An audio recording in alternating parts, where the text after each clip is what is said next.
Hello dear students, welcome to KSM tutorial. आज आम अष्टम श्रेणी जिज्ञासा बहिर सप्तम अध्याय पदार्थर कणिका प्रकृति विषय आलोचना करिबा। पिला माने पूर्वरु मु पार्ट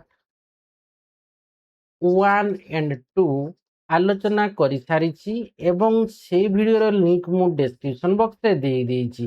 वीडियोटी भलो लागिले लाइक टे करिवो एवं चैनल टी को सब्सक्राइब मध्य करिदबो एवं वीडियोटी को तुम सांग मानक मध्य शेयर करिवो। यदि डाउट रहिबो कमेंट बॉक्स रे जणैबो। तो चलो हमें स्टार्ट करिवा ना 7.3 रे जो अछि पदार्थर तीनोटी अवस्था रे आंतः कणिका व्यवधान किपरि भिन्न थाए। हमर तीनोटी पदार्थर तीनोटी अवस्था पड़ले गोटिए कठिन, गोटिए तरल आ गोटिए ग्यासीय। तो ये जो तीनोटी अवस्था रहा ये तीनोटी अवस्था रे आंतः कणिका माने पदार्थ पदार्थ मध्य जो अंतः कणिका व्यवधान गुड़ाक किपरि भिन्न होता है। तो देखो आंतः कणिका व्यवधान प्रत्येक अवस्था कठिन, तरल एवं ग्यासीय बा ग्यास धर्म गुण निर्णय करिबारे कौन भूमिका ग्रहण करे। यही प्रश्न गुड़िकर उत्तर खोजिया आस निम्नलिखित कार्य करिबा। तो कार्य 7.6 रे देखो अछि आस परीक्षण करिबा। तो देखो छुंची न लागी एक सीरीज नेबा है कि छुंचीटा लगी नथिबो गोटे समय सीरीज नेबा। तो सीरीज रो भीतर अंश को है कि संपूर्ण विस्तारित करी बाहर को टाण माने कौन पूरा भीतर अंश टू आम कौन करबा ना विस्तारित करी आम बाहर को टाणी देबा है कि जेमती देखो ये टाणी 7 पॉइंट पूरा ये फाँका रहीगला कि ना एटा को आम बाहर को पूरा टाणी देले है कि छुंची बिना सीरीज प्लंजर को व्यवहार कर टाणीबा माने एटा को व्यवहार कर प्लंजर को व्यवहार कर आम टाणुचे प्लंजर को माने जो माने हमर सीरीज जो प्लास्टिक अंशटा था जोटा हम कोन पुश करंती सीरीज देला बेले को माने हैला कि तेणु तार एटा को हमें माने ताको प्लंजर कहंती। तो ए प्लंजरटा को हमें कोन कला प्लंजर को हमें माने बाहर को टाणीबा। तो माने ए जिनटा कोन हो फांका रहिबो तो छुंची न लागितबा गोटे सीरीज नेबा एवं सीरीज रो भीतर अंश को प्लंजर को संपूर्ण विस्तारित करी बाहर को टाणीबा। तो सीरीज भितर थिबा पवन को बाहर को न जीवा पई तुमे बुढ़ा आंगुठी को सीरीज रो खला प्रांत ऊपर रख तो टाणी सारबो। तापरे जो कौन करिवो ना टाणी माने सीरीज भितर थिया पवन को बाहर को न जीवा पई तुमे कौन करिवो ना ए जो सीरीज जोटे लागे से तुमे कौन बुढ़ा आंगुठी द्वारा ताकू हमें रखिबा। देखो जेंती एठी रखिची ऑप्शन हमर चित्र बी रे ना खला मुंड ऊपरे बुढ़ा आंगुठी रखिबा बा ठेरिया बेले एमती तो चापिकी रखिची ताकू हमें टाणीचे है कि तापरे पुणी प्लंजर को भीतर को नउची है कि पुणी औथरे पुश करूची। तापरे देखो एठी कहिची कोन बाहर को टणा जाइथिबा भीतर अंश को धीरे धीरे भीतर को ठली दियो बाहर थिलो। तापरे तुमे जो पुश करिचो कोठी ए जो सीरीज लागिथिबा से पाखरे तुमे सेठी बुढ़ा आंगुठी द्वारा चापिकी रखिचो। तापरे तुमे कोन करिवो ना पुश करबो माने पेलिया को चेष्टा करिवो है कि पुश करिया को चेष्टा करिवो भीतर को ठेलिया को चेष्टा करिवो। तो कोन हेबो तुमे कोन देखिलो ना देखो एहा करिबा समय रे है कि तुमे देखिबो जे सीरीज भितर वायु आयतन ह्रास पाउची। सीरीज रे थिबा गैस रो आचरण विषय आमे कोन कहिबा ना जेते बेले तुमे सीरीज को भीतर पट को ठेली वायु को संकुचित कल कणिका गुड़िक पाख को आसवाई बाध्य हेले यह दर्शाए जे गैस कणिका गुड़िकर स्वाभाविक अवस्था सेमानक मध्य बहुत स्थान थाए एवं बाह्य चाप प्रयोग करी एही स्थान को ह्रास करा जाई पारिबो। जदि तुमे सीरीज को भीतर पट को ठेलिबा बंद करो तेबे गैस कणिका गुड़िक विस्तारित हो जाए जिते आम कौन करवा सीरीज को आम भीतर पट को ठेलिबा ताने से समय वायुटा कौन हम संकुचित हो फल कणिका जो गैसीय अवस्था गैसीय माने पदार्थ अवस्था जो है कि जो थांती कणिका गुड़ाक से पाख को आसवाई बाध्य हेबे है कि। तो यह कौन दर्शेब ना यह दर्शेब जे जो गैसीय पदार्थ जो कणिका गुड़ाक थांती से माने स्वाभाविक अवस्था बहुत दूर दूर थांती बा जो कांतः कणिका मध्य माने कांतः कणिका माने कणिकार जो स्थानटा बुझिपार कि नहीं व्यवधानटा सेटा कौन ना तार बहुत डिफरेंस माने बहुत फाँका थाए है कि। तेणु से जिते तुम ये बाह्य चाप प्रयोग कल अर्थात जिते तुम्हें कौन कल ना प्लंजर को भीतर को ठेल से कौन हो ना बाह्य चाप प्रयोग कल से ये कौन है से जो कणिका गुड़ाक कौन स्वाभाविक अवस्था बहुत फाँका फाँका जगार थे से गुड़ाक कौन पूरा पाक को चली आसले है कि से स्थान को ह्रास कर पारा जोर रे प्रेसर कला कौन से धीरे धीरे आगू गला है कि। तो आकु जीव जो तुम पूरा चिपी रखिदेव से कौन यार तो जीव ना बहुत माने कौन से हल्का हल्का टिके पवन बाहर है कि तो जदि तुम सिरिंज को भीतर पटक ठेलिया बंद करदेव तेरे गैस कणिका गुड़िक विस्तारित पुणी जो सिरिंज को कौन कर ठेलिया बंद करदे तेज गैस कणिका गुड़िक पुणी विस्तारित हो अर्थात से कौन भर फाँका स्थान आउ थे रही विस्तारित हो विस्तारित है माने व्यवधानटा कौन हम बहुत बहुत स्थान कौन हम बहुत स्थान फाँका स्थान बहुत रही कौन हम ना भीतर नळीटी पुणी थे तार मूल अवस्था को फेरी जाए जल व्यवहार कर कार्य को पुनरावृत्ति कर एवं पर्यवेक्षण कर जे जल संकुचित हो पारे ना जलटा कौन हम से संकुचित हम कि से संकुचित हेब ना तो कार्य 7.7 को जीवा आस पर्यवेक्षण करवा एक कांच पात्र नियो एहाकू प्राय अधा पानी रे पूर्ण कर गोटे कांच पात्र नेबा ताकू आमे अधा पानी रे भर्ती करदेबा एवं पानी स्तर को आमे चिन्हट करवा जेमती चित्र 7.10 रे देइछि एथिरे 2 चामच चीनी मिसेइबा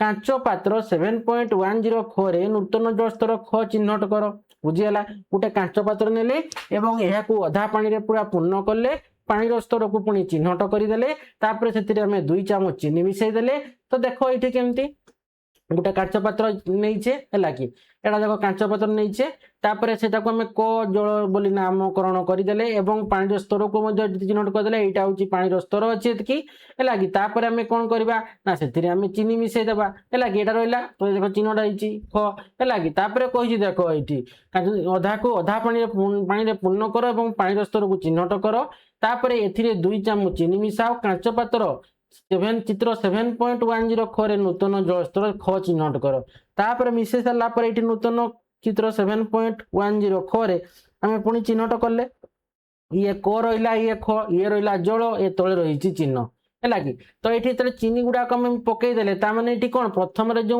स्तरटा थिला चीनी पकईदेला माने तार लेवलटा कौन हम स्तरटा टिके ऊपर को चली जीवो ताने एटा को आम ख देदेले प्रथम क अच्छी ख देले तले रही आमर देख चीनी रही आउ जल रही है तापर देख चीनी को द्रवीभूत करने एक काचदंड साहाय्य पानी को गोड़ाओ तापर देख आम कौन करवा देख ये चित्र ये ठीक अच्छी आम चीनी टाक तले तो चीनी अच्छी है कि चीनी को द्रवीभूत करने आम गोटे कांच दड़े आम कौन कह घाटिबा तो देख कि समय पर पानी चीनीटा कौन हम द्रवीभूत है कि तो देख ये कौन है ताने देख ये चित्र ख तो थिला तापर देख ये गो आसला ये आसला आमर क है पानी रे चीनी द्रवीभूत चीनी तो देख कही है तो चिन्हित तो होइतिबा जलस्तर ख तुलन में जलस्तर ग वृद्धि पाइब कि ह्रास पाइब ता अनुमान कर तो देख ये जो रहा माने ये जो डट डट देकर देख अच्छी डट डट देकर यहीटा हूँ आमर कौन गो हाल्का टिके बढ़ला देख है कि तो यही जलस्तर को पुणी थे गो भाव में चिन्हित कर डट डट अल्प टिके बढ़ी है सी हूँ गो है तो ये रहा आमर ख बुझी हूँ तेणु देख पानी रे द्रवीभूत चीनी चिन्हित कले तापर देख कही जलस्तर तुम्हें कौन पार्थक्य करुच देखुच तो देख तुम्हें देखिबो जे प्रारंभ में चीनी मिसा गले पानी स्तर वृद्धि पाए जिते बड़े आम प्रथम जो जलस्तर थिला क थिला चीनी एड करदे जो चीनी मिसईदेले पानी स्तरटा कौन है वृद्धि पाइला किंतु जो द्रवीभूत होगापर यह किसी परिमाण ह्रास पाइपे जिते द्रवीभूत होउची तो देखो चीनी मिसेला मैंने ये कौन है 3टा आमर जी जल स्तर थिला ये थिला प्रथम जल तापर आमर कौन है ना जिते बड़े चीनीटा पकईदे टिके जलटा कौन है उठीगला जिते आम घाटी देले सी कौन है चीनीटा द्रवीभूत होगा जेहेतु आम चीनीटा द्रवीभूत होगा द्रवीभूत होगा कौन कौन किसी परिमाण देख आमर कौन हो जल स्तरटा ह्रास पाइब कौन कि ह्रास परिमाण ह्रास पाइबे जेहेतु द्रवणर आयतन पानी और चीनी आयतन समष्टि अपेक्षा कम कि ह्रास पाइब ना जेहेतु आमर ये चीनी द्रवणरटा चीनी द्रवणर आयतनटा कौन हो पानी एवं चीनी आयतन समष्टि अपेक्षा कम द्रवणर आयतनर पानी एवं चीनी आयतनर समष्टि अपेक्षा कम तो यह सूचित करे जे कौन जल कणिका गुड़िक मध्य किछि स्थान अच्छी तो द्रवीभूत पदार्थर कणिका गुड़िक यही स्थान अधिकार करिथाय तेणु जो द्रवीभूत पदार्थ गुड़िक कणिका गुड़ाक अच्छी से यही स्थान को से कौन करिथांती अधिकार करिथांती तो चित्र 7.11 रे देख दिखाई तो देख कार्य 7.7 को अन्य किछि द्रवणीय कठिन पदार्थ जेपरिक साधारण लुण किंबा ग्लुकोज एवं अद्रवणीय कठिन पदार्थ जेपरिक बाली एवं पत्थर खंड सहित पुनरावृत्ति कर तो देख ये चीनी कणिका गुड़ाक रही एगुड़ाक देख जल कणिका एगुड़ाक सब आमर हूँ चीनी कणिका है कि तो कौन करवा ना देख ହେଲା। ତେଣୁ ଏଇଠି କଣ ହେଲା ନା ସୂଚିତ କରେ ଯେ କଣ ଜଳ କଣିକା ଗୁଡ଼ିକ ମଧ୍ୟରେ ଯେଉଁ କିଛି ସ୍ଥାନ ଅଛି ସେଥିରେ କଣ ହଉଛି ଆମର ଚିନି କଣିକା ଗୁଡାକ ରହିଯାଇଥିଲା, ଯେତେବେଳେ ଦ୍ରବୀଭୂତ ହେଲା ଦ୍ରବୀଭୂତ ପଦାର୍ଥର କଣିକା ଗୁଡ଼ିକ ଏଇ ସ୍ଥାନ ଗୁଡାକ ଅଧିକାର କଲେ, ହେଲା କି। ତ ପାଣିରେ ଚିନି କଣିକା ବଣ୍ଟନର ଇଏ ହଉଛି ବର୍ଦ୍ଧିତ ଚିତ୍ର ଏଇ, ହେଲା କି। ତେଣୁ ପାଣିର ଜାଗାଟାକୁ କିଛି କଣ କଲେ, ଜଳର ଯୋଉ ଆମର ଜାଗା ଥିଲା, ଜଳ କଣିକା ଗୁଡ଼ିକ ଯୋଉ ଫାଙ୍କା ସ୍ଥାନ ଥିଲା ସେଥିରେ ଆମର ଚିନି କଣିକା ଗୁଡାକ ସେଇ ଜାଗା ଗୁଡାକ ନେଇଗଲେ, ବୁଝିହେଲା।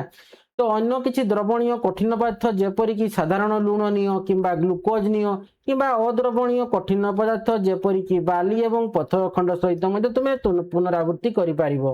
ତ ଦେଖ ପ୍ରତ୍ୟେକ କ୍ଷେତ୍ରରେ ତୁମେ କଣ ପର୍ଯ୍ୟବେକ୍ଷଣ କରୁଛ ନା ବାଲି କଣିକା ଗୁଡ଼ିକ ଦ୍ରବୀଭୂତ ହୁଏ କି, ମିଶ୍ରଣ ପରେ ପାତ୍ରରେ ପାଣିର ପରିମାଣ ପରିବର୍ତ୍ତନ ହୁଏ କି ଏବଂ କାହିଁକି।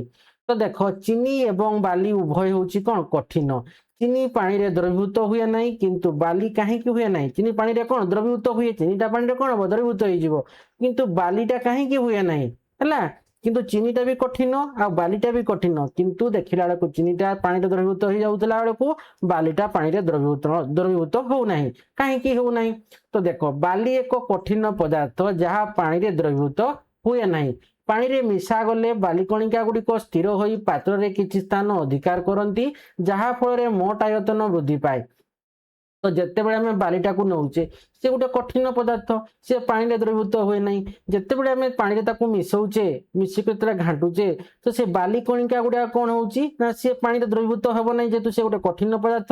ଏବଂ ସେ କଣ ସେ ବାଲି କଣିକା ଗୁଡାକ କଣ ହଉଛନ୍ତି ସେ ପାତ୍ରରେ ସ୍ଥିର ହୋଇକି ରହିଯିବେ ଏବଂ କିଛି ସ୍ଥାନ ସେମାନେ କଣ କରିବେ ନା ଅଧିକାର କରିବେ। ତ ଯେତେ ତୁମେ ଜଳର ଯେତିକି ଆୟତନଟା ଥିବା, ମନେକର ଧର ଏତିକି ହଉଛି ଜଳର ଆୟତନ ଅଛି, ଏତିକି ଅଛି, ତୁମେ ସେଠି ବାଲି ପକେଇଦବ, ତାମାନେ ଜଳର ଆୟତନଟା କଣ ହବ ବୃଦ୍ଧି ପାଇବ କି ନାହିଁ, ହେଲା। ଜଳର ପରିମାଣଟା ବଢିଯିବ, ବୁଝିହେଲା। ତ ଦେଖ ଇଏ ହଉଛି କଠିନଟା, ଇଏ ହଉଛି ଦେଖ ତରଳରେ, ହେଲା। କଠିନରେ ଏମିତି ଦେଖ ତାର ଯୋଉ କଣିକା ଗୁଡାକ ଏମିତି ପରସ୍ପର ସହିତ କଣ ଲଗା ଲଗି ହେଇକି ଥାନ୍ତି, କିନ୍ତୁ ତରଳରେ କଣ ହଉଛି ଟିକେ ଫାଙ୍କା ହେଇଥାନ୍ତି, ହେଲା। ଏଟା ହଉଛି ତରଳ, କଠିନ ହଉଛି ଇଏ, ତରଳରେ ଟିକେ ଫାଙ୍କା, ତାଙ୍କର ଆନ୍ତଃ କଣିକା ମଧ୍ୟରେ ବ୍ୟବଧାନ ଗୁଡାକ ଟିକେ ଫାଙ୍କା ଥାଏ। କିନ୍ତୁ ଗ୍ୟାସୀୟରେ ଦେଖ, ଗ୍ୟାସ ବା ଗ୍ୟାସୀୟ ଅବସ୍ଥାରେ ଦେଖ ଆମର କଣ ହଉଛି କେତେ ଦୂର ଦୂରରେ ଥାନ୍ତି, ହେଲା କି କଣିକା ଗୁଡାକ, ହେଲା କି। ତେଣୁ ତାଙ୍କର ଆନ୍ତଃ କଣିକା ମଧ୍ୟରେ ଯୋଉ ବ୍ୟବଧାନଟା ଅଛି ବହୁତ ଦୂରେ ଦୂରେ ଥାନ୍ତି କଣିକା ଗୁଡାକ, ହେଲା କି। ଡିଫରେନ୍ସଟା ବେଶୀ ଅଛି କଣିକା ମଧ୍ୟରେ। ତ କଠିନ ପଦାର୍ଥର କଣିକା ମଧ୍ୟରେ ବ୍ୟବଧାନ ବିଷୟରେ ତୁମେ କଣ ଭାବୁଛ? ତୁମେ ପୂର୍ବରୁ ପଢିଛ ଯେ କଠିନ ପଦାର୍ଥରେ ଥିବା କଣିକା ଗୁଡ଼ିକ ମଧ୍ୟରେ ପ୍ରବଳ ଆକର୍ଷଣ ବଳ ଦ୍ୱାରା ସେମାନେ ଏକାଠି ଥାନ୍ତି। ଏକାଠି ଥାନ୍ତି ବୋଲିକରି ସେଟା କଣ କରନ୍ତି, ସେଟା ପୁରା କଠିନ ହୋଇକି ଥାଏ ସେ ଜିନିଷଟା। ଆକର୍ଷଣ ବଳଟା ବା କଣିକା ଗୁଡ଼ିକର ଆକର୍ଷଣ ବଳଟା କଣ ନା ପ୍ରବଳ ଆକର୍ଷଣ ବଳ ରହିଛି ବୋଲି ସେ ମାନେ କଣ ସେ ପୁରା ସେ ଜିନିଷଟା କଠିନ ହୋଇକି ଥାଏ। ତାକୁ ଆମେ ହାତୁଡ଼ି ସାହାଯ୍ୟରେ କିମ୍ବା ପଥର ସାହାଯ୍ୟରେ ଭାଙ୍ଗିଲେ ମଧ୍ୟ ସେ କଣ ହବ ଭାଙ୍ଗେ ନାହିଁ। କି ପାଇଁ ନା ସେ କଣିକା ଗୁଡାକ କଣ ପରସ୍ପରକୁ ପୁରା ଜାବୁଡି କରିକି ଧରିଥାନ୍ତି, ମାନେ କଣ ତାଙ୍କ ଜାବୁଡି କରି ଧରିଲା ଭଳିଆ ଧରିଥାନ୍ତି, ଅର୍ଥାତ୍ ତାଙ୍କର ଆକର୍ଷଣ ବଳଟା ବେଶୀ ଥାଏ କଠିନରେ, ହେଲା କି। ତେଣୁ ସେ କଣିକା ଗୁଡାକ କଣ ଯେତେ ମାରିଲେ ବି ଏଟା କଣ ଫଟେଇବା, ସେ କଣିକା ଗୁଡାକ କଣ ହୁଅନ୍ତି ଗୋଟିଏ ସ୍ଥାନରୁ ତାଙ୍କୁ ପ୍ରହାର କଲେ ମଧ୍ୟ ଗୋଟିଏ ସ୍ଥାନରୁ ଆଉ ଗୋଟେ ସ୍ଥାନକୁ ସେମାନେ କଣ କରନ୍ତି ଗତି କରନ୍ତି ନାହିଁ। ତ ଦେଖ କହିଛି କଠିନ ପାତ୍ରରେ ଥିବା କଣିକା ଗୁଡିକ ମଧ୍ୟରେ ପ୍ରବଳ ଆକର୍ଷଣ ବଳ ଦ୍ୱାରା ସେମାନେ ଏକାଠି ଥାନ୍ତି, ତେଣୁ ଏହି କଣିକା ଗୁଡିକ ଗୋଟିଏ ସ୍ଥାନରୁ ଅନ୍ୟ ସ୍ଥାନକୁ ଗତି କରନ୍ତି ନାହିଁ ଏବଂ ନିବିଡ଼ ଭାବରେ ବାନ୍ଧି ହୋଇ ଥାନ୍ତି। ତ ନିବିଡ଼ ଭାବରେ ବନ୍ଧା ହେବା ସତ୍ତ୍ୱେ ଦେଖ ଚିତ୍ର 7.112 ରେ ଦେଖ ଦିଆଯାଇଛି, ଏଇଟା ହେଲା କଠିନ, ଏଟା ହଉଛି କଣ କଠିନ। ଏ କଠିନରେ କଣ ହଉଛି ତେବେ କଣିକା ଗୁଡିକ ପ୍ରବଳ ଆକର୍ଷଣ ବଳ ଦ୍ୱାରା ସେମାନେ ଏକାଠି ଥାନ୍ତି ଏବଂ ଏଗୁଡାକ ଗୋଟିଏ ସ୍ଥାନରୁ ଅନ୍ୟ ସ୍ଥାନକୁ ଏ କଣିକା ଗୁଡାକ ଗତି କରନ୍ତି ନାହିଁ ଏବଂ ନିବିଡ଼ ଭାବରେ ବାନ୍ଧି ହୋଇଥାନ୍ତି, ହେଲା କି। ତ ନିବିଡ଼ ଭାବେ ବନ୍ଧା ହେବା ସତ୍ତ୍ୱେ, ହେଲା କି, କଣିକା ଗୁଡିକ ମଧ୍ୟରେ କିଛି ସ୍ଥାନ ଖାଲି ରହିଥାଏ। ଦେଖ ଟିକେ ଟିକେ ଖାଲି ସ୍ଥାନ ରହିଛି କି ନାହିଁ ଏଗୁଡାକ, ହେଲା କି। ହାଲକା ହାଲକା ସ୍ଥାନ ଫାଙ୍କା ଫାଙ୍କା ଅଳ୍ପ କିଛି ଫାଙ୍କା ସ୍ଥାନ ରହିଥାଏ, କିଛି ଖାଲି ସ୍ଥାନ ରହିଥାଏ। ତ ତୁମେ ଅନୁମାନ କରୁଥିବ ଯେ ସେଇ ସ୍ଥାନ ଗୁଡିକ ବାୟୁ ଦ୍ୱାରା ପୂର୍ଣ୍ଣ। ତାମାନେ ଏଇ ଯୋଉ ଟିକେ ଟିକେ ଫାଙ୍କା ଅଛି ସେଗୁଡା କଣ ବାୟୁ ଦ୍ୱାରା ପୂର୍ଣ୍ଣ ଅଛି କି ନାହିଁ, କିନ୍ତୁ କଠିନ ପଦାର୍ଥରେ ଏପରି ହୋଇନଥାଏ, ହେଲା। କଣିକା ଖାଲି କିଛି ଖାଲି ସ୍ଥାନ ଥାଏ, କିନ୍ତୁ ଅନୁମାନ ସେଇ ସ୍ଥାନ ଗୁଡିକ ବାୟୁ ଦ୍ୱାରା ପୂର୍ଣ୍ଣ, କିନ୍ତୁ କଠିନ ପଦାର୍ଥରେ କି ଯଦି ତୁମେ ଦେଖିବ, ହେଲା କି, ଏଗୁଡାକର ବେଶୀ ଅଛି, ମାନେ ଏଥିରେ ବେଶୀ ବାୟୁ ଥିବ, ଏଗୁଡାକର କମ ବାୟୁ ଅଛି, ବୁଝିହେଲା କି ନାହିଁ। ଅଳ୍ପ ଯୋଉଗୁଡାକ ପ୍ରାୟତଃ ଅଛି ଖାଲି ହାଲକା ଯୋଉ ଫାଙ୍କା, ଏଗୁଡାକର କଣ ବାୟୁ ଗୁଡାକ କଣ ଅଛି ଚାରିପଟେ ଗୁଡାକ କଣିକା ଗୁଡାକ ଘେରିକି ଅଛି, ଏପଟେ କଣ ବାୟୁଟା ଏଠି ଆବଦ୍ଧ ହେଇକି ରହିଛି, ଅଳ୍ପ ପରିମାଣରେ ଅଛି, ହେଲା କି। ତ ଏଇ ଖାଲି ସ୍ଥାନରେ କିଛି ହିଁ ନଥାଏ, ତେଣୁ ଏଗୁଡାକରେ ଖାଲି ଥାଏ, ମାନେ କଣ ଏଠି କିଛି ନଥାଏ କହୁଛି, କିନ୍ତୁ ଯୋଉ ତରଳ ଗ୍ୟାସ ଗୁଡାକରେ କଣ ବାୟୁ ରହିଥାଏ, ବାୟୁ ଦ୍ୱାରା ପୂର୍ଣ୍ଣ, କିନ୍ତୁ କଠିନ ପଦାର୍ଥରେ ଏପରି ହୋଇନଥାଏ, ଏହା ଏହି ଖାଲି ସ୍ଥାନରେ କିଛି ହିଁ ନଥାଏ କହିଛି। ତେଣୁ ଚିତ୍ର 7.15 ପଦାର୍ଥର ତିନୋଟି ଅବସ୍ଥାରେ କଣିକା ଗୁଡ଼ିକର ସଂକୁଳନ বা পেকিং এবং আন্তঃকণিকা ব্যবধান দর্শাযি যাইছি। তো দেখো পদার্থর তিনোটি অবস্থায় আন্তঃকণিকা ব্যবধানর বর্ধিত চিত্র। তো দেখো আমার কঠিন আসলা ইয়ে রহিলা তরল ইয়ে রহিলা গ্যাসীয়। দেখো গ্যাসীয় অবস্থা মধ্যে কণিকা গুড়িক ব্যবধান বহুত মানে এথিরে কোন বহুত পরিমাণে কোন হচ্ছে দুইটা কণিকা মধ্যে আমার কোন বায়ু রয়েছে। তଳରେ কোন তଳରେ বায়ু তরল পদার্থরে বি আমার কোন হচ্ছে তরল অবস্থায় আমার কোন হচ্ছে বায়ু রয়েছে। কিন্তু কঠিনরে যে অল্প ଅଛି কারণ দুইটা কণিকা ভিতরে কোন চারটা যাক কণিকাটা ছটিক মানে অল্প ফাঁকা আছে তার মানে এই বায়ুটা কোন আউ যাহা বি আছে বায়ু বায়ু ନାହିଁ ବୋଲି କହିଲେ ଚଳେ କି ପାଇଁ ନା অল্প টিকে ফাঁকা স্থান ଅଛି কিন্তু তরলের যে ফাঁকা স্থান ଅଛି তার মানে এথিরে বায়ু ଅଛି এথিরে বহুত পরিমাণରେ বায়ু ଅଛି এথিরে অল্প পরিমাণରେ বায়ু ଅଛି এথিরে বায়ু ନାହିଁ କହିଲେ চଳେ বুঝিলা। তো দেখো আউ পাদে আগকু প্রায় তো আমি কণিকা শব্দটি বিভিন্ন প্রসঙ্গে ব্যবহার করু এই শব্দর অর্থ প্রসঙ্গ সহিত পরিবর্তন হুয়ে। উদাহরণ স্বরূপ বায়ু প্রদূষণ বিষয়ে কহিবাকু গলে ভাসমান পদার্থ কণিকা শব্দটি ব্যবহার করা যায়। যেতবে আমি কোন কণিকা শব্দটি বিভিন্ন প্রসঙ্গে আমি ব্যবহার করুছে তার মানে শব্দ অর্থ সহিত কোন প্রসঙ্গ সহিত সে পরিবর্তন হুয়ে। যেতবে বায়ু প্রদূষণ বিষয়ে কহিবাকু যা তো ভাসমান পদার্থর কণিকা শব্দটি ব্যবহার করা যায়। যেতবে খালি কণিকা কইলে হব নাই তাকে আমি কইবা কোন ভাসমান পদার্থর কণিকা বলি কইবা। যেহেতু সেটি কোন হচ্ছে না বায়ুরে কণিকাটা কোন ভাসমান অবস্থায় অছি হেলা কি এই শব্দটি বায়ুরে ভাসুথিবা ক্ষুদ্র ধূଳିকଣାକୁ ବୁଝାଏ ହେଲା କି ମାତ୍ର କୌଣସି ଏକ ପଦାର୍ଥର ଗଠନକାରୀ କଣିକାକୁ ନୁହେଁ ଯାହାକି ଧୂଳିକଣା ତୁଳନାରେ ଅତ୍ୟନ୍ତ ক্ষুদ্র। ପ୍ରକୃତରେ ଏହି ଧୂଳିକଣା ମଧ୍ୟ বহু ସଂଖ୍ୟକ କଣିକା ଅର୍ଥାତ୍ ପରମାଣୁ ଏବଂ ଅଣୁ ଦ୍ୱାରା ଗଠିତ। ତାମାନେ ଏଇ ଯୋଉ ଆମେ ବାୟୁ ପ୍ରଦୂଷଣ ବା ଆମର ଗ୍ୟାସୀୟ ଯୋଉ ଅବସ୍ଥା ଯୋଉଟା କଥା କହୁଛେ ସେଥିରେ ଯୋଉ କଣିକା ଗୁଡାକ ଅଛି ସେନେ ଭାସମାନ ପଦାର୍ଥ କଣିକା ସେଗୁଡାକ ଖାଲି କଣିକା କହିଲେ ହବନି ସେଗୁଡାକ ହଉଛି ଭାସମାନ ପଦାର୍ଥର କଣିକା। ତ ସେଥିରେ କଣ ହଉଛି ସେ କଣିକା ଗୁଡାକ ବାୟୁରେ କଣ ହଉଛନ୍ତି ନା ଭାସୁଥିବା ଅବସ୍ଥାରେ ଥାନ୍ତି। ମାନେ କଣ ନା ସେ ଯୋଉ କ୍ଷୁଦ୍ର ଧୂଳିକଣା ଗୁଡାକ ସେଗୁଡାକ ହେଲା କି ସେନେ ଭାସୁଥାନ୍ତି ମାନେ ଖାଲି ଆંખକୁ ପ୍ରାୟ ଦେଖାଯାଏ ନାହିଁ ହେଲା କି ଏହା କୌଣସି ଏକ ପଦାର୍ଥର ଗଠନକାରୀ କଣିକାକୁ ନୁହେଁ ଯାହାକି ଧୂଳିକଣା ତୁଳନାରେ ଅତ୍ୟନ୍ତ ক্ষুদ্র। ପ୍ରକୃତରେ এই ଧୂଳିକଣା ଗୁଡିକ ମଧ୍ୟ ବହୁ ସଂଖ୍ୟକ କଣିକା ଅର୍ଥାତ୍ ପରମାଣୁ ଏବଂ ଅଣୁ ଦ୍ୱାରା ମାନେ ଗଠିତ ହୋଇଥାନ୍ତି। ତ ଦେଖ ତାପରେ କହିଛି ଦେଖ 7.4 ରେ ଦେଖ ଅଛି ପଦାର୍ଥର ବିଭିନ୍ନ ଅବସ୍ଥାରେ କଣିକାର ଗତି କିପରି ହୁଏ। ଦେଖ ପଦାର୍ଥର ତିନୋଟି ଅବସ୍ଥା ଅଛି ଗୋଟେ ହେଉଛି କଠିନ ତରଳ ଏବଂ ଗ୍ୟାସୀୟ ବା ଗ୍ୟାସ। ତ ତିନୋଟି ଅବସ୍ଥାରେ କଣିକା ଗୁଡ଼ିକର ଗତି ବିଷୟରେ ଆସ ଜାଣିବା। କାର୍ଯ୍ୟ 7.8 ରେ ଅଛି ଆସ ପରୀକ୍ଷଣ କରିବା। ତ କହିଛି ଦେଖ ଜଳ ଥିବା ଏକ ପାତ୍ର ନେବା ସେଥିରେ କିଛି ପୋଟାସିୟମ ପରମାଙ୍ଗାନେଟ୍ ଦାନା ପକେଇବା KMnO4 ହେଲା କି पोटासियम KMnO4 पोटासियम परमांगानेट है दाना पकेबा एवं कौन तुम्हें कौन देखुच ना पोटासियम परमांगानेट को हाथ में धर नहीं यह धरवा को चामच व्यवहार करो। तेणु गोटे आम जलपात्र जल थी एक पात्र नेबा से किसी पोटासियम परमांगानेट दाना पकेबा एवं जो पोटासियम परमांगानेट दाना को पकाउछ तुम्हें हाथ में न धरिकी तुम्हें चामच व्यवहार करो। तो देखो एठी आमे कर अछि गोलापी रंगर ए देखो प्रारंभ से दानारू गोलापी रंगर किछि छटा बाहरुथिबा तुमे देखिरो ए देखो जते आमे पानी रे पकाउछ पोटासियम परमांगानेट को से देखो एमती कोन पानी रू से किछि गुटे कोन गोलापी रंगर किछि माने कोन हल्का गोलापी रंगर एमती किछि गैस टाइप रो बाहरुछि बोला तुमे देखि पारुथिबो चित्र 7.13 को किछि समय पर से पूरा जड़टा कोन हे जिवो ना गोलापी रंगर परिणत हो जिवो ये पूरा गोलापी रंगर हो गला है कि तो जल आम कौन करे पोटासियम परमांगानेट मिसैचे। तो देखो गोलापी रंगर धारा विस्तारण ये हूँ गोलापी रंगर धारा विस्तारण विस्तारण आउ काच पात्र संपूर्ण गोलापी हूँ कौन आमर ख नंबर चित्र में। तो तुम्हें जानिछ कि यह कहीं होउछि। तो देख एपरी होता है कारण जल कणिका गुड़िक निरंतर गतिशील होता जलर कणिका गुड़ा कौन तल उपर भाव सब निरंतर गतिशील होती गति करूँ प्रथम से पोटासियम परमांगानेटर दानार कणिका गुड़ी को भांगी देती कि ये जल कणिका गुड़ाक भांगी देती ପରେ ସମଗ୍ର ତରଳ ପଦାର୍ଥରେ ଏହା ବିସ୍ତାରିତ ହୋଇଛନ୍ତି କିଏ ପଟାସିୟମ ପାରାମାଙ୍ଗାନେଟ୍। କେତେକ ପଦାର୍ଥ କ୍ଷେତ୍ରରେ କଣିକା ଗୁଡ଼ିକ ଏକତ୍ର ଏପରି ଦୃଢ଼ ଭାବରେ ବାନ୍ଧି ହୋଇ ରହନ୍ତି ଯେ ଜଳ ଅଣୁ ଗୁଡ଼ିକ ଏଗୁଡ଼ିକୁ ଭାଙ୍ଗି ପାରନ୍ତି ନାହିଁ। ତ ଦେଖ କେତେକ ପଦାର୍ଥ କ୍ଷେତ୍ରରେ କଣିକା ଗୁଡ଼ିକ କ'ଣ ଏପରି ଏକତ୍ର ଭାବରେ ଦୃଢ଼ ଭାବରେ ବାନ୍ଧି ହୋଇଥାନ୍ତି ଯେ ଜଳ ଅଣୁ ଗୁଡ଼ିକ ମଧ୍ୟ ସେଗୁଡ଼ାକୁ ଭାଙ୍ଗି ପାରନ୍ତି ନାହିଁ। ବାଲି ପରି କେତେକ ପଦାର୍ଥ ଗୁଡ଼ିକ ପାଣିରେ ମଧ୍ୟ ଅଦ୍ରବଣୀୟ, ସେଗୁଡ଼ାକୁ ତାମାନେ ଜଳ ଅଣୁ ଗୁଡ଼ିକ ବାଲିର କଣିକା ଗୁଡ଼ାକ ଭାଙ୍ଗି ପାରନ୍ତି ନାହିଁ, ଫଳରେ ସେଗୁଡ଼ାକ ପାଣିରେ ଅଦ୍ରବଣୀୟ। ଯେଉଁଗୁଡ଼ାକୁ ଜଳ ଅଣୁ ଗୁଡ଼ାକ ଭାଙ୍ଗି ଦିଅନ୍ତି ତାମାନେ ସେଗୁଡ଼ାକ ଦ୍ରବଣୀୟ ପାଣିରେ। ବୁଝିହେଲା କି ନାହିଁ? ସିଧା କଥା, ଜଳ ଅଣୁ ଗୁଡ଼ାକ ଯେଉଁ କଣିକା ଗୁଡ଼ିକୁ ଭାଙ୍ଗି ଦିଅନ୍ତି ସେଗୁଡ଼ାକ ଜଳରେ ଦ୍ରବଣୀୟ, ଏବଂ ଜଳ ଅଣୁ ଗୁଡ଼ାକ ମାନେ ଯେତେ ଜଳ ଅଣୁ ଗୁଡ଼ାକ ଯେଉଁ କଣିକା ଗୁଡ଼ାକ ଯେଉଁ ପଦାର୍ଥର କଣିକା ଗୁଡ଼ିକୁ ଭାଙ୍ଗି ପାରନ୍ତି ନାହିଁ ସେଗୁଡ଼ାକ ଜଳରେ ଅଦ୍ରବଣୀୟ। ବୁଝିହେଲା? ତାପରେ କହିଛି ବୈଜ୍ଞାନିକଙ୍କ ପରି ଚିନ୍ତା କର, ଏହାକୁ ନିଜେ କରିବାକୁ ଚେଷ୍ଟା କର। 3ଟି ସଫା କାଚ ପାତ୍ର ନିଅ, ସେଥିମଧ୍ୟରୁ ଗୋଟିଏରେ ଗରମ ପାଣି, ଦ୍ୱିତୀୟରେ ସାଧାରଣ ତାପମାତ୍ରାର ପାଣି ନର୍ମାଲ ପାଣି ନେବ ଏବଂ ତୃତୀୟରେ ବରଫ ଭଳି ଥଣ୍ଡା ପାଣି ଢାଳ। ତ ପ୍ରତ୍ୟେକଟିରେ ପଟାସିୟମ ପରମାଙ୍ଗାନେଟ୍ର ଏକ ଛୋଟ ଦାନା ପକାଅ। ଭଲ ଭାବରେ ଦେଖ ଏବଂ ତୁଳନା କର। ତୁମେ କ'ଣ ଦେଖୁଛ ନା ସାଧାରଣ ତାପମାତ୍ରାରେ ଥିବା ପାଣି ଠାରୁ ଗରମ ପାଣିରେ ଜଳ କଣିକା ଗୁଡ଼ିକ ଗତି ଦ୍ରୁତ। ସାଧାରଣ ତାପମାତ୍ରାରେ ଯେଉଁ ପାଣିଟା ଥିବ, ଯେତେବେଳେ ଆମେ ଗରମ ପାଣିଟାରେ କ'ଣ ହଉଛି, ଗରମ ପାଣି ଜଳ କଣି ଗୁଡ଼ାକ ଅତି ଦ୍ରୁତ ଗତିରେ କ'ଣ ହଉଛନ୍ତି ମାନେ ଗତିଶୀଳ କରୁଥାନ୍ତି, କିନ୍ତୁ ବରଫ ପାଣିରେ ଏହା ଅପେକ୍ଷାକୃତ ଧୀର ହୋଇଥାଏ।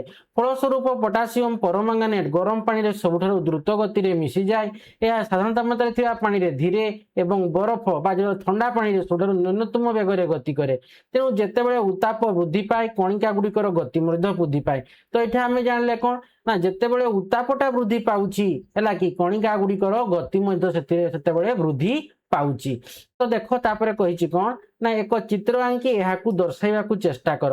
ତ ଦେଖ ଖାଲି ଆଖିରେ ଦେଖାଯାଇ ପାରୁନଥିବା ଗ୍ୟାସ କଣିକା ଗୁଡ଼ିକର ଗତିବିଧିକୁ ଆମେ କିପରି ଦେଖିବା? ତ କାର୍ଯ୍ୟ 7.9ରେ ଦେଖ କହିଛି ଆସ ଜାଣିବା। ତ କୋଠରୀରେ ଗୋଟିଏ କୋଣରେ ଏକ ଧୂପକାଠି ଜଳେଇବା, ହେଲା କି ଅଗରବତୀ ଜଳେଇବା। କିଛି ମିନିଟ ଅପେକ୍ଷା କର ଏବଂ ପର୍ଯ୍ୟବେକ୍ଷଣ। କିଛି ସମୟ ଅପେକ୍ଷା କରିବା ତାପରେ ଜାଣିବ କ'ଣ ହେଉଛି ନା ତୁମେ ଦୂରରୁ ମଧ୍ୟ ସୁଗନ୍ଧ ବାରି ପାରୁଛ କି? ହଁ ଆମେ ପାରୁଛେ, ହେଲା କି। ଯଦି ଆମେ ଗୋଟେ କୋଠରୀରେ ଜଳେଇବା ତାମାନେ ଆମେ ସୁଗନ୍ଧଟା କ'ଣ ହେବ ସେ ଆମେ ବାରି ପାରିବା, ବାସ୍ନାଟା ପାଇବା, ହେଲା କି। ତ ଦେଖ ଏଠି ଧୂପକାଠିଟା ଇଏ ଜଳଉଛି, ଦେଖ ଇଏ ବାସ୍ନା ସାଙ୍ଗେ ସାଙ୍ଗେ ପାଇଗଲା। ଧୂପକାଠି ଜାଳିବା। ତ ଯେତେବେଳେ କୋଠରୀର ଗୋଟିଏ କୋଣରେ ଧୂପକାଠିଟାକୁ ଆମେ ଜଳଉଛେ ତ ପ୍ରାରମ୍ଭରେ ପ୍ରଥମରେ କେବଳ କ'ଣ ହେଉଛି ପ୍ରାରମ୍ଭରେ ମାନେ କ'ଣ ପ୍ରଥମରେ କେବଳ ଧୂପକାଠି ଚାରି ପାଖରେ ସୁଗନ୍ଧ, ପ୍ରଥମେ କେବଳ ଏଇ ଧୂପକାଠି ଚାରି ପାଖରେ ତୁମେ ବାସ୍ନାଟା ପାଇବ ଏଇ ପାଖରେ।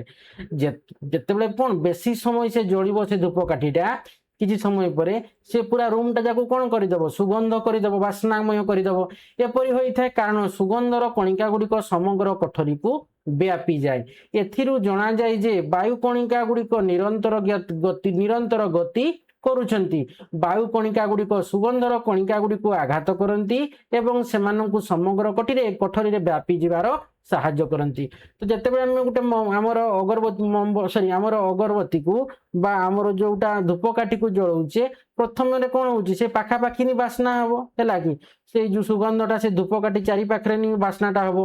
କିଛି ସମୟ ପରେ ପୁରା ଏଇ କୋଠରୀଟିକୁ କ'ଣ କରିଦେବ ନା ସୁଗନ୍ଧ କରିଦେବ। ତାମାନେ ଏଠୁ ଆମେ କ'ଣ ଜାଣିଲେ ନା ସୁଗନ୍ଧର କଣିକା ଗୁଡ଼ାକ ସମଗ୍ର କୋଠରୀକୁ ସେମାନେ ବ୍ୟାପି ଯାଆନ୍ତି। ତାମାନେ ଏଥିରୁ ଜଣାଯାଏ ଯେ ଯେଉଁ ବାୟୁ କଣିକା ଗୁଡ଼ାକ ଅଛି ସେମାନେ ନିରନ୍ତର ଗତି କରୁଛନ୍ତି, ଫଳରେ ଏଇ ସୁଗନ୍ଧଟାକୁ ସେମାନେ କ'ଣ କରୁଛନ୍ତି ନା ଆଘାତ କରନ୍ତି। ସେ ବାୟୁ କଣିକା ଗୁଡ଼ାକ ଆଘାତ କଲା ପରେ କ'ଣ ହେବ ନା ଆଘାତ କଲା ପରେ ସେଇ ବାୟୁ କଣିକା ଗୁଡ଼ାକ ସୁଗନ୍ଧରେ ସେ ସୁଗନ୍ଧଟା ଚାରିଆଡ଼େ କ'ଣ ହେବ ବ୍ୟାପିଯିବ କି ନାହିଁ, ଚାରିଆଡ଼େ ବ୍ୟାପିଯିବ। ଫଳରେ ଏଇ କୋଠରୀଟି କ'ଣ ହେବ ନା ସୁଗନ୍ଧମୟ ହେଇଯିବ। ତ ଦେଖ କହିଛି ଓହୋ ମୁଁ ଏବେ ଜାଣିପାରିଲି ଯେ ଅତରର ସୁଗନ୍ଧ ଆମ ପାଖକୁ କାହିଁକି ଏବଂ କିପରି ଆସେ। ସାଙ୍ଗେ ସାଙ୍ଗେ କହୁଛି କ'ଣ ନା ଏଥିରୁ ମୁଁ ଜାଣିଗଲି ଅତରର ସୁଗନ୍ଧ ବା ଆମର ଯେଉଁ ପରଫ୍ୟୁମର ସୁଗନ୍ଧଟା ଆମ ପାଖକୁ କିପରି ଆସୁଛି।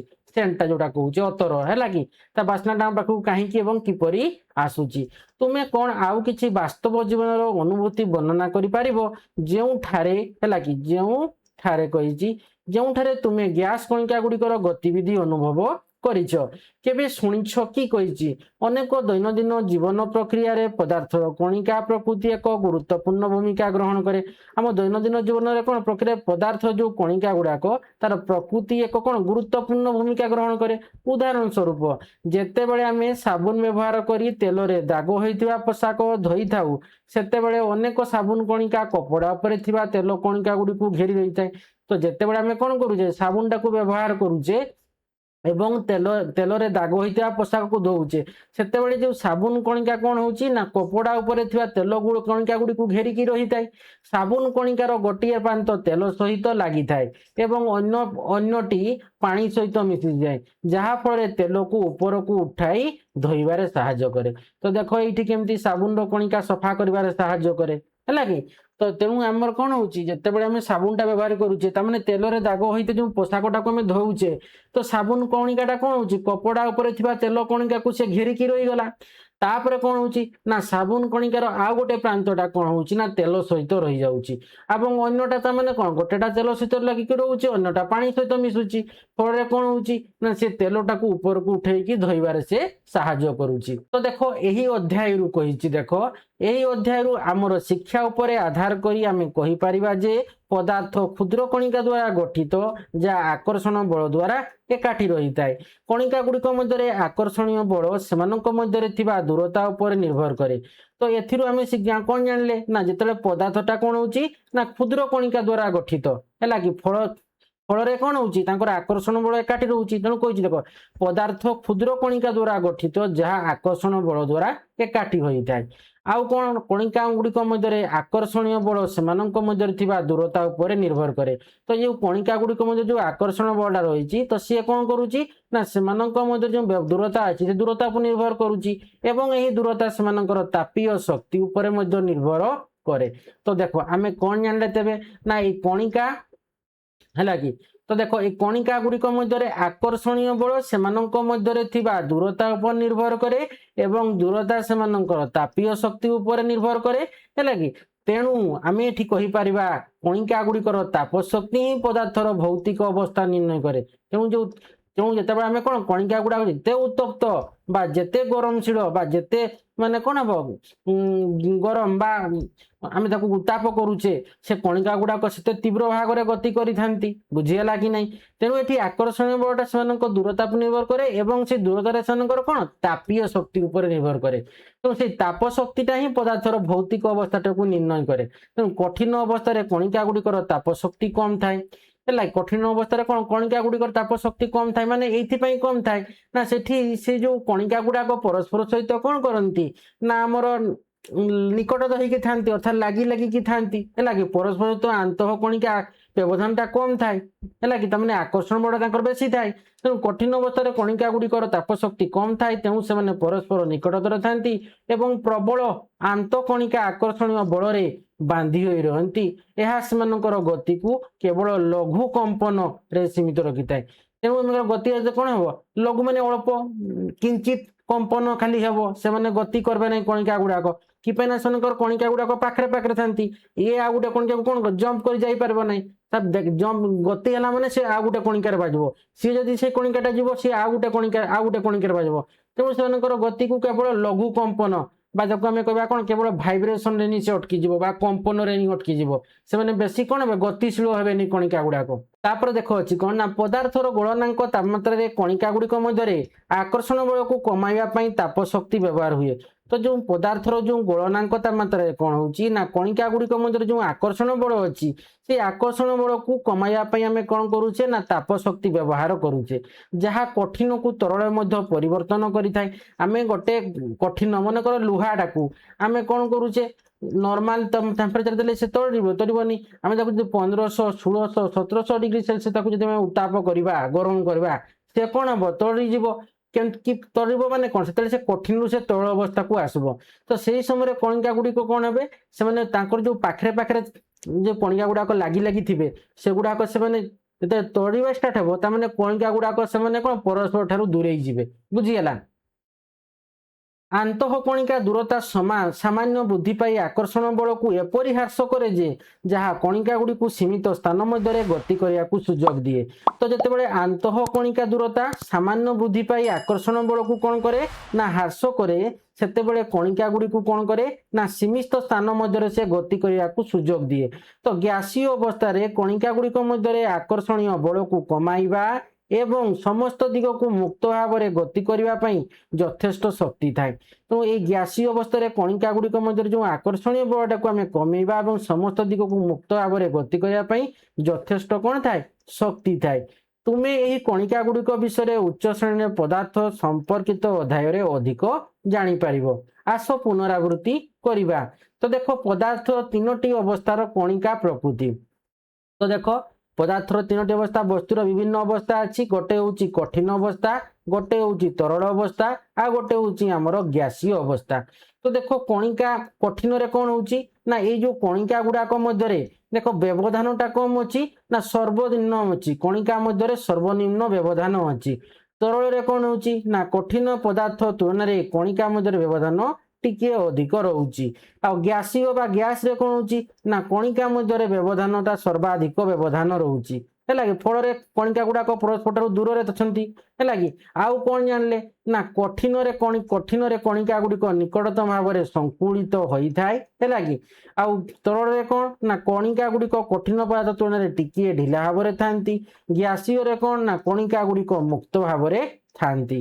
ତାପରେ ଦେଖ କଠିନରେ କ'ଣ ହେଉଛି କଣିକା ଗୁଡ଼ିକ ମଧ୍ୟରେ ପାରସ୍ପରିକ ଆକର୍ଷଣ ଖୁବ୍ ଅଧିକ, ହେଲା କି। ତରଳରେ କଠିନ ପଦାର୍ଥ ତୁଳନାରେ ଆନ୍ତଃକଣିକ ଆକର୍ଷଣ ସାମାନ୍ୟ ଦୁର୍ବଳ ଏବଂ ଗ୍ୟାସୀୟରେ ଆନ୍ତଃକଣିକା ଆକର୍ଷଣ ସର୍ବନିମ୍ନ ବା ନଗଣ୍ୟ କହିଲେ ଚଳେ। ଏବଂ କଠିନରେ କ'ଣ ନା କଣିକା ଗୁଡ଼ିକର ଗତି ନଗଣ୍ୟ, କେବଳ କମ୍ପନ, ଏବଂ ତରଳରେ କ'ଣ ନା କଣିକା ଗୁଡ଼ିକର ଗତି ନିର୍ଦ୍ଦିଷ୍ଟ ସ୍ଥାନରେ ମଧ୍ୟ ସୀମିତ ଥାଏ। ଆଉ ଗ୍ୟାସୀୟରେ କ'ଣ ନା ସମଗ୍ର ଉପଲବ୍ଧ ସ୍ଥାନରେ କଣିକା ଗୁଡ଼ିକର ଗତି ଥାଏ। ତ ଏଇ ସବୁ ବିଷୟରେ ଆମେ ଜାଣିଲେ, ଏଇଗୁଡ଼ାଟା ମନେ ରଖିଦେବ। ଏଇଟା କଠିନ ତରଳ ଗ୍ୟାସୀୟରେ ତାଙ୍କର ଭିତରେ କ'ଣ ପାର୍ଥକ୍ୟ ସବୁ ରହୁଛି ଏବଂ କୋଉ ଗୁଡ଼ାକ କଠିନରେ କ'ଣ ରହୁଛି, ତରଳରେ କ'ଣ ରହୁଛି, ଗ୍ୟାସୀୟରେ କ'ଣ ରହୁଛି। ତ ଯାହା ଆମେ ପଢ଼ିଲେ ଏଇଟା ହେଉଛି ଆମର ପୁରା ସାରାଂଶଟା ଆମେ ପାଇଲେ କଠିନ ତରଳ ଗ୍ୟାସୀୟ, ହେଲା କି। ଏଇଟାକୁ ମନେ ରଖିଦେବ, କଠିନରେ କ'ଣ ସବୁ ହେଉଛି 1 2 3 4ଟା ପଏଣ୍ଟ, ତରଳରେ କ'ଣ ସବୁ ହେଉଛି ଏବଂ ଗ୍ୟାସୀୟ ବା ଗ୍ୟାସରେ କ'ଣ ସବୁ ହେଉଛି କଣିକା ମଧ୍ୟରେ, ହେଲା କି। ଏଇ ଚାରିଟାକୁ ଏଇ ଚାରିଟା ମାନେ କଠିନର 4ଟା ଅଛି ପଏଣ୍ଟ, ତରଳର 4ଟା ଅଛି, ଗ୍ୟାସୀୟର 4ଟା। ଏଇଟାକୁ ମନେ ରଖିଦେବ, ତୁମେ ସବୁ ବୁଝିଗଲ। ତୁମେ ସବୁ ମାନେ କ'ଣ ହବ ଏଇ କଠିନ ତରଳ ଗ୍ୟାସ ଯାହା ପଡ଼ିଲେ ତୁମେ କ'ଣ ହବ ସହଜରେ ତୁମେ କରିଦେଇପାରିବ ବା ପଚାରିଲେ କହିପାରିବ। ତ ଦେଖ ଆମେ କ'ଣ ସବୁ ମୁଖ୍ୟ ବିନ୍ଦୁ ଆମେ କ'ଣ ସବୁ ବିଷୟରେ ଆଲୋଚନା କଲେ ନା ଆମେ ପଢ଼ିଲେ କ'ଣ ନା ପ୍ରତ୍ୟେକ ପଦାର୍ଥ ଅତ୍ୟନ୍ତ କ୍ଷୁଦ୍ର କ୍ଷୁଦ୍ର କଣିକାରେ ଗଠିତ, ଏଇଟା ଆମେ ଜାଣିଲେ। ଆଉ କ'ଣ ଜାଣିଲେ ନା କଣିକା ଗୁଡ଼ିକ ଆନ୍ତଃ କଣିକା ଆକର୍ଷଣ ବଳ ଦ୍ୱାରା ଦୃଢ଼ ଭାବରେ ବାନ୍ଧି ହୋଇ ରହିଥାନ୍ତି ବୋଲି ଜାଣିଲେ। ଆଉ କ'ଣ ଜାଣିଲେ ନା କଠିନ ପଦାର୍ଥରେ ଆନ୍ତଃ କଣିକା ଆକର୍ଷଣ ବଳ ସବୁଠାରୁ ଶକ୍ତିଶାଳୀ ଏବଂ ତରଳ ପଦାର୍ଥରେ ଅପେକ୍ଷାକୃତ ଦୁର୍ବଳ ଏବଂ ଗ୍ୟାସୀୟ ପଦାର୍ଥରେ ସବୁଠାରୁ ଦୁର୍ବଳ। ଆଉ କ'ଣ ଜାଣିଲେ ନା କଣିକା ମଧ୍ୟରେ ପ୍ରବଳ ଆନ୍ତଃ କଣିକା ଆକର୍ଷଣ ବଳ ଏବଂ କଣିକା ମଧ୍ୟସ୍ଥ ସର୍ବନିମ୍ନ ସ୍ଥାନ ଏବଂ ଗଠନକାରୀ କଣିକା ଗୁଡ଼ିକ ମୁକ୍ତ ଭାବରେ ଗତି କରିପାରୁନଥିବା ହେତୁ କଠିନ ପଦାର୍ଥ ଗୁଡ଼ିକର ଏକ ସ୍ଥିର ଆକୃତି ଏବଂ ଆୟତନ ଥାଏ। ତ ଦେଖ କଣିକା ମଧ୍ୟରେ ଯେଉଁ ପ୍ରବଳ ଆନ୍ତଃ କଣିକା ଆକର୍ଷଣ ବଳ ବିଷୟରେ ଜାଣିଲେ ଏବଂ କଣିକା ମଧ୍ୟରେ ସର୍ବନିମ୍ନ ସ୍ଥାନ ଗଠନକାରୀ କଣିକା ଗୁଡ଼ିକର ମୁକ୍ତ ଭାବରେ ଗତି କରିପାରୁନଥିବା ହେତୁ କଠିନ ପଦାର୍ଥ ଗୁଡ଼ିକର ଏକ ସ୍ଥିର ଆକୃତି ବା ଆୟତନ ଥାଏ। ଆଉ କ'ଣ ଜାଣିଲେ କଠିନ ପଦାର୍ଥ ତୁଳନାରେ ତରଳ ପଦାର୍ଥର ଆନ୍ତଃ କଣିକା ଆକର୍ଷଣ ବଳ ସାମାନ୍ୟ ଦୁର୍ବଳ, ଯାହା କଣିକା ଗୁଡ଼ିକୁ ଏକ ନିର୍ଦ୍ଦିଷ୍ଟ ସ୍ଥାନ ମଧ୍ୟରେ ଗତି କରିବାକୁ ସକ୍ଷମ କରିଥାଏ ଏବଂ ସେମାନଙ୍କୁ ଆନ୍ତଃ କଣିକା ମଧ୍ୟରେ ଟିକିଏ ଅଧିକ ବ୍ୟବଧାନ ପ୍ରଦାନ କରିଥାଏ। ତେଣୁ ତରଳ ପଦାର୍ଥର ଏକ ନିର୍ଦ୍ଦିଷ୍ଟ ଆୟତନ ଥାଏ, ମାତ୍ର କୌଣସି ସ୍ଥିର ଆକାର ନଥାଏ। ଆଉ କ'ଣ ଜାଣିଲେ ନା ଗ୍ୟାସ ଗୁଡ଼ିକର ଆନ୍ତଃ କଣିକା ଆକର୍ଷଣ ନଗଣ୍ୟ, ଯାହା ଫଳରେ ସେମାନଙ୍କର କଣିକା ଗୁଡ଼ିକ ଗୋଟିଏ ସ୍ଥାନରୁ ଅନ୍ୟ ସ୍ଥାନକୁ ଯିବା ପାଇଁ ସମ୍ପୂର୍ଣ୍ଣ ମୁକ୍ତ ହୋଇଥାନ୍ତି। ଗ୍ୟାସ ଗୁଡ଼ିକର ଆନ୍ତଃ କଣିକା ଆକର୍ଷଣ ଗୁଡ଼ା କ'ଣ ଅତି ନଗଣ୍ୟ, ଫଳରେ କଣିକା ଗୁଡ଼ା କ'ଣ ଗୋଟିଏ ସ୍ଥାନରୁ ଅନ୍ୟ ସ୍ଥାନକୁ ଯିବା ପାଇଁ ତାଙ୍କୁ ପୁରା ସେମାନେ ଫ୍ରି, ହେଲା କି। ତାମାନେ ଗୋଟିଏ ସ୍ଥାନକୁ ତାଙ୍କର କିଛି ବାଧା ନାହିଁ, ହେଲା କି, ଆରାମରେ ସେମାନେ ମୁକ୍ତ ଭାବରେ ଗତି କରନ୍ତି ଏବଂ ସର୍ବାଧିକ ଆନ୍ତଃ କଣିକା ସ୍ଥାନ ସେଥିରେ ସୃଷ୍ଟି ଥାଏ। ବ୍ୟବଧାନଟା ବେଶୀ ମାନେ ଆନ୍ତଃ କଣିକା ସ୍ଥାନଟା ସୃଷ୍ଟି ବେଶୀ ହେବ। ତେଣୁ ଗ୍ୟାସ ଗୁଡ଼ିକର ନିର୍ଦ୍ଦିଷ୍ଟ ଆକାର ଏବଂ ଆୟତନ ନାହିଁ। ଆଉ କ'ଣ ନା ଏଇ ଯେଉଁ ଆମର ରହିଲା କ'ଣ ଏଇ କଠିନରେ କ'ଣ ସ୍ଥିର ଆକୃତି ଏବଂ ଆୟତନ ଅଛି, ହେଲା କି।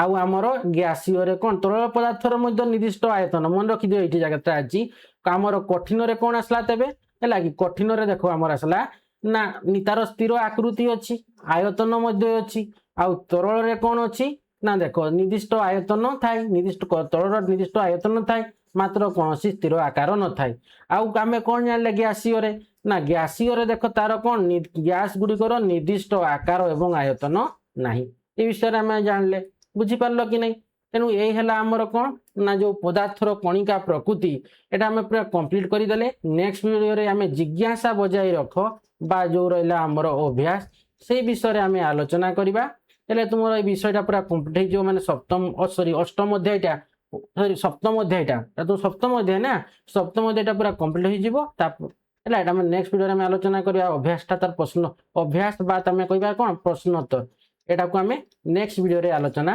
करवा तो आशा करुच्ची पिला माने वीडियो को भल भाव बुझी पार्थिबो वीडियो को लाइक कमेंट और प्रचुर मात्रा से शेयर करिवो एवं जो माने पर्यंत चैनल को सब्सक्राइब करनो अति शीघ्र चैनल को सब्सक्राइब करनेबो एवं पाखरे थिबा बेल आइकन को दबाई देबो जहा फल कि मो वीडियो छाडी तुम पाखु नोटिफिकेशन पळेबो पळे तुमे जानि पारिबो धन्यवाद।